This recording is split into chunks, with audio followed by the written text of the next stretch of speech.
were abusing each other.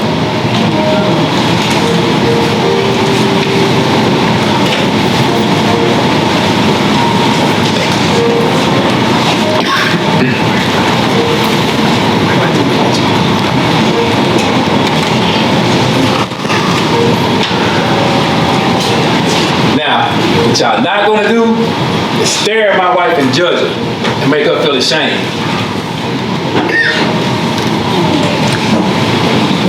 Now, as I was saying, we both were abusing each other. I neglected her and all her needs, and she done to me what she thought that would bring me back to the man she knew and loved. But with every negative word and physical hit, a piece of me was torn. Until I started seeking attention outside our home. And I found it too. In all the wrong places. So I cheated. Oh, Jesus. Yes, church. I fell into the arms of an enabling spirit that picked me up in my despair. But Gina, she found out about it. And as a result, she started physically abusing me. I even called the domestic violence hotline for help, and the lady told me that I was holding up the line. Wow. That there was women out there who really needed help and not men. And she even thought that I was scamming to bring harm to a woman.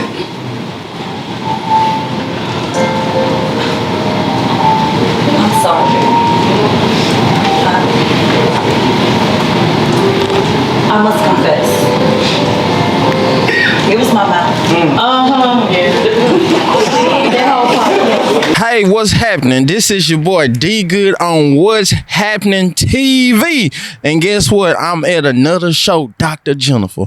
And I got this young, beautiful woman right here. And she gonna speak on Dr. Jennifer's show tonight. How do you like the show tonight? I am very much enjoying the show. Okay. First of all, it's a topic that we don't shine a whole lot of light on. Okay. So I'm very excited to see that, especially in our community, people of color, when we have different topics of abuse of any sort, we, like your mama used to say, what happened inside, you stay inside, So it's very, very good to see that we're shining light on it, because there's so many of us that need to hear and know that it's okay to talk about what's going on behind those closed doors so that we can get the help and stuff that we need. I'm so glad you said something about help, because today what she highlighted in this play is both abuse on both ends. But the highlight abuse that most people probably oversee is the man abuse in this play. So in these days in society, don't have enough evidence, but a lot of men is too embarrassed to come out and say, hey man, I've been abused, I need some help, because there's no support. So how can a man, even though you're a woman, but how can a man really just come out and say, hey, I need some support? I mean, and that's exactly what I mean when I say that she's shining light on something that usually stay behind closed doors. And I'm a little bit older than you may think, but back when I was growing up, they would look at a man that's kind of quiet and timid, and they'd say that he's handpicked behind a woman, or different things. Handpicked. You gotta tell me about handpicked. Please tell me about handpicked. I mean, that's just like when you have a woman with a strong personality, and she's the one that's guiding and leading, and and the man is just really just following behind her, doing everything that she tells him to do. Okay. But see, those are the type of men that was probably being strong-handled behind those closed doors, But the people on the outside is looking at, oh, he's just so in love, But you understand what I mean? So they call him handpicked, you know. But and can I say something on that? Yeah, go ahead. So I was married myself, and I got divorced. man, my wife used to hit on me. Know what I'm saying? I'm like, man, hold up. And I knew I couldn't do nothing back. Because that's the way you were raised. Men don't hit, hit And women. Not only that, it's just the fact that I knew what was at stake if I did hit her. She called the laws on me when I even didn't do anything. She just called the laws on me because of the fact that I did not leave the house when she got caught up. So it's like as a man going through that was awkward for me. You know what I'm saying? And on top of that, I didn't know who to lean on.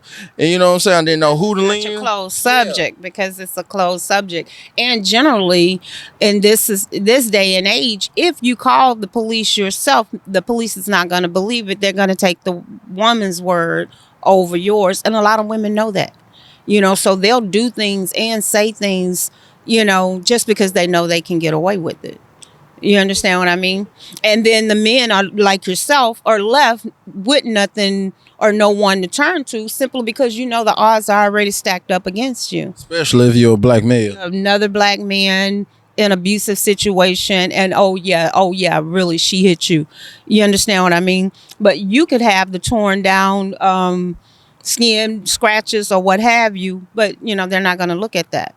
At all. And that's the hardest thing right there. I think if I ain't had my kids, God, and the things that I was already building, I think that kind of helped me leave.